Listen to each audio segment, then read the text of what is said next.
G'day folks. Well, I got a t-shirt sent to me by the roll cage fabricator. He's making shirts, advertising for his business, and he sent me one down. So if any of you guys are interested, give him a call.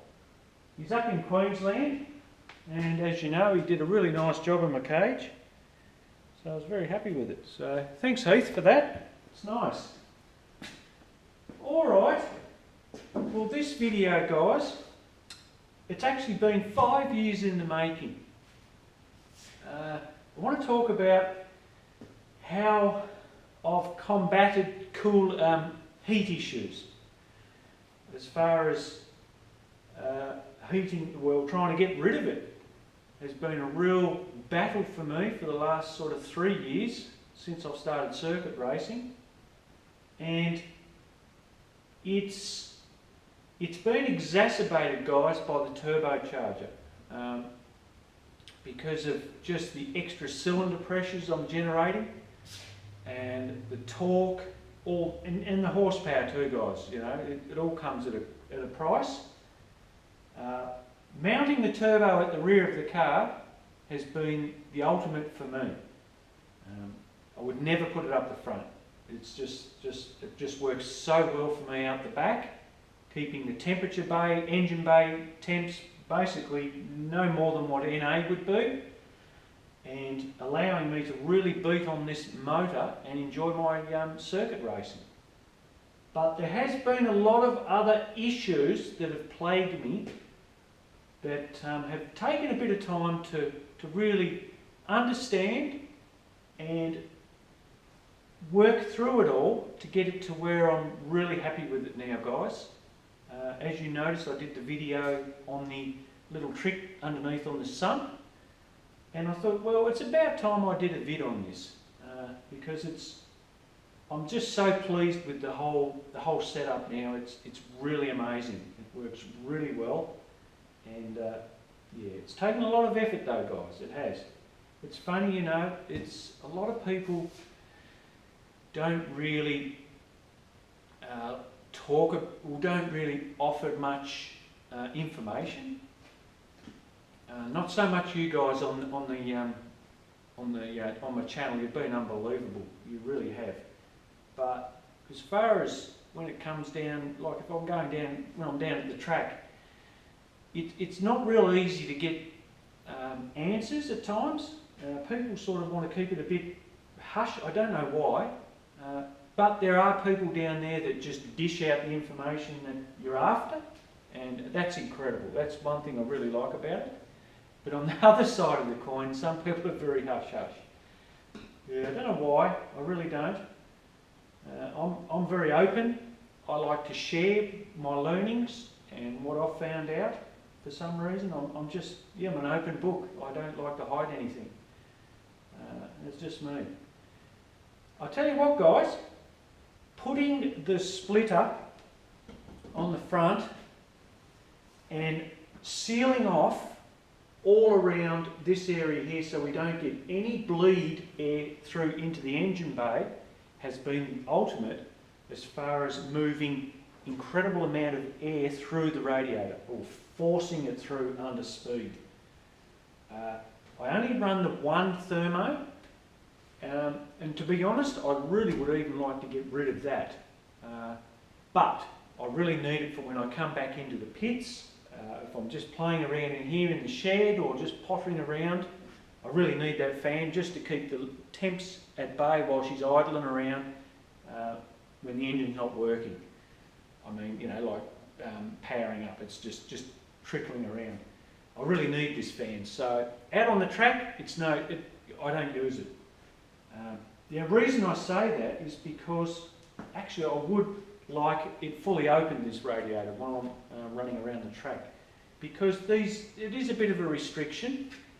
We've got the blades and we've got the sort of the motor in the centre, we've got the casing of it, so it does sort of restrict you a little bit. But pulling off the other one, because I originally had two on it, pulling off the other one and just sort of mounting it on there and not making up any shroud for me has been the ultimate. It's the key is you've got to get that airflow through, and that's the secret to it. So sealing it all up around here, so we're not getting any bleed air come into the engine bay, but it's got to be forced through the radiator, has been key.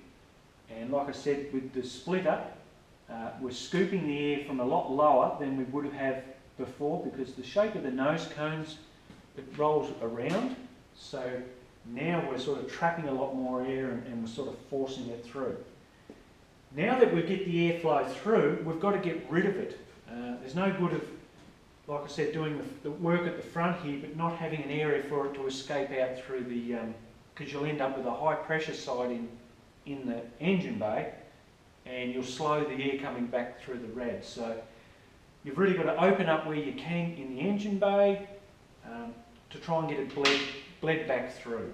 I know the hole in here has really works really well. You can really feel the heat exhaust out of that, so that helps. And that's probably that's why I haven't covered it up, guys. So yes. Okay, well that's the water side of it. Like I said, I'm really only running a 180 degree thermostat. I've got no trickery going on for water pump. It's just a standard water pump.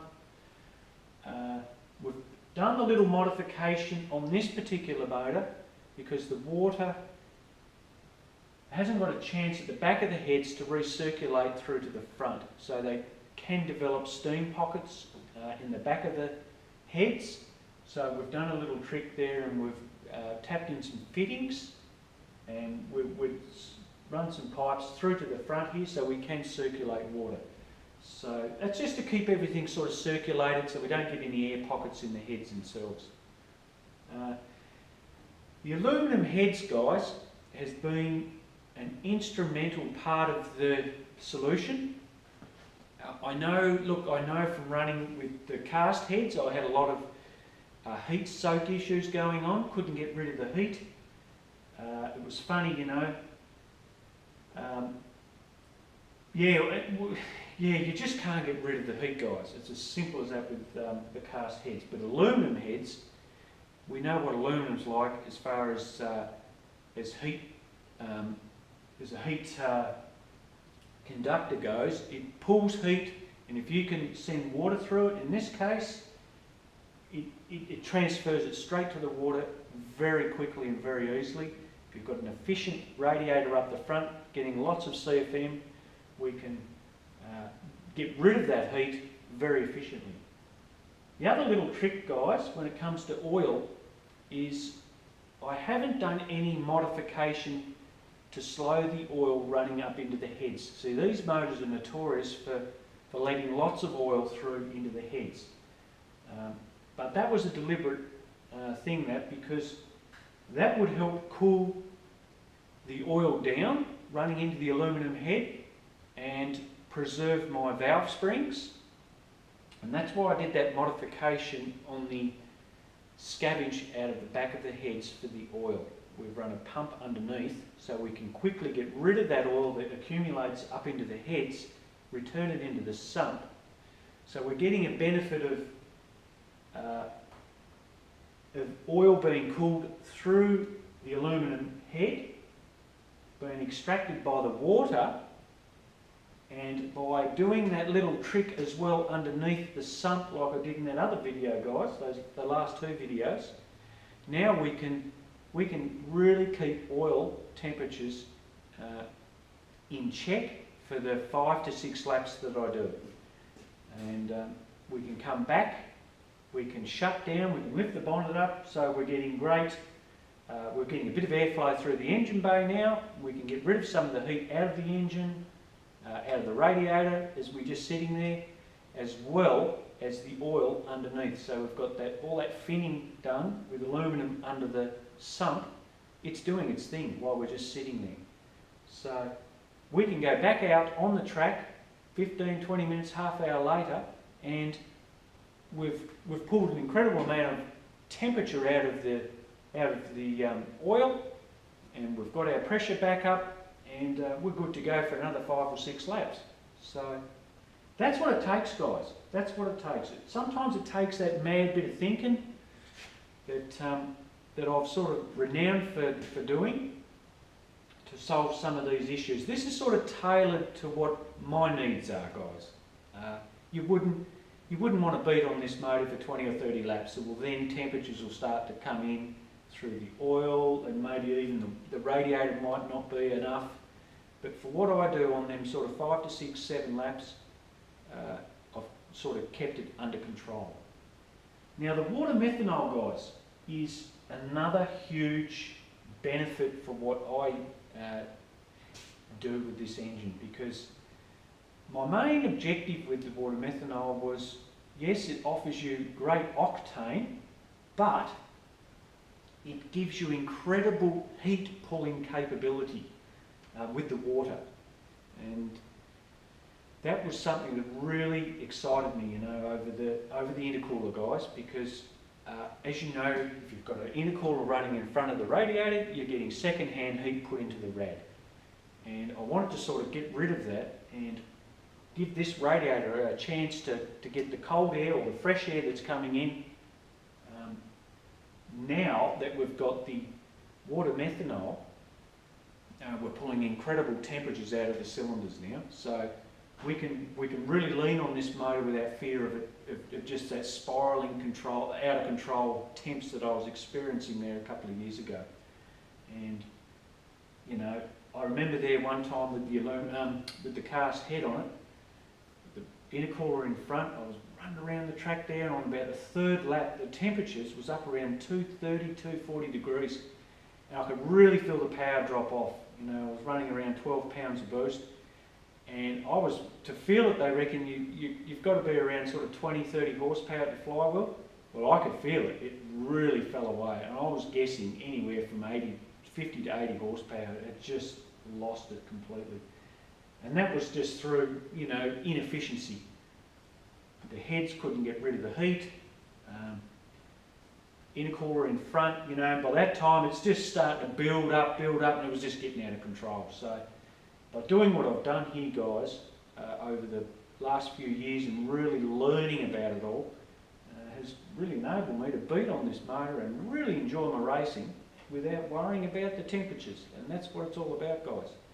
So I hope you've picked up a few little bits and pieces here on this, because for me, it's reliability. And if you can have reliability, you're saving money, you're not having to pull your motors out, you have to fix things up, you're not having to repair stuff, you're getting the most out of what the money you've put into it and all that hard work, and you can get around and not have to worry about blowing stuff up and ruining stuff. And that's, to me, that's the biggest challenge to date, is reliability.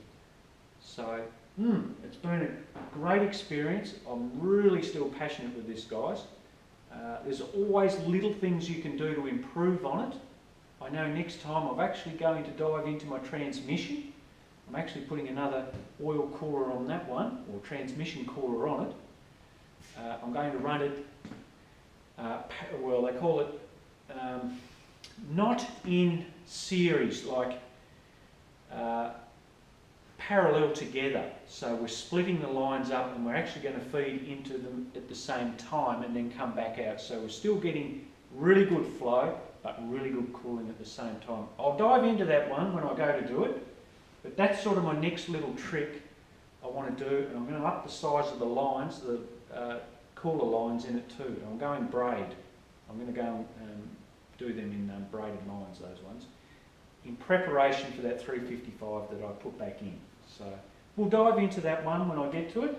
But this is just basically on the 3 to 4 years it's taken me to combat that cooling problem that's been plaguing me for a long time. And it's a really nice feeling, guys, that now that I've really got on top of it, and you know, I can take it out and enjoy the thing. And that's what it's all about, guys, enjoying it.